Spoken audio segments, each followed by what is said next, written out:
Maraming mga fans ni Bea Alonso ang tila nagulat sa ginawa nga nitong hakbang na pagpa-file ng criminal cases laban kina Christopher Min at OG Diaz at ang cyber libel case nga ay ifinal sa Quezon City Prosecutor's Office noong May 2, 2024.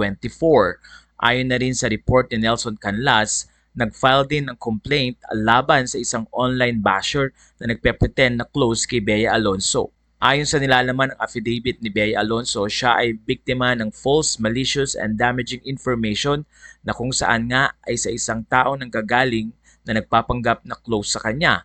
At dahil dito na-publish at napag-usapan ang nasabing issue sa show ni Christopher Min at OG Diaz.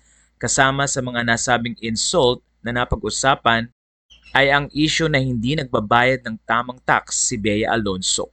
At dahil dito kasama nga ni Bea Alonso ang kanyang attorney na si Attorney Garcia at manager na si Shirley Kwan. Samantala sa puntong ito ay hindi rin naiwasan ni OG Diaz na magbigay ng kanyang pahayag. Hindi man sinabi ni OG ang pangalan ni Bea Alonso, pero maraming mga netizen na nag-iisip na ang nasabing mensahe ay para kay Bea. Narito ang isang post ni OG sa kanyang Instagram. Pasensya na sa lahat ng reporters na tumatawag para maging balanse lang ang kanilang report. Naintindihan ko kayo kung ninangarag kayo ng news desk o ng editors nyo.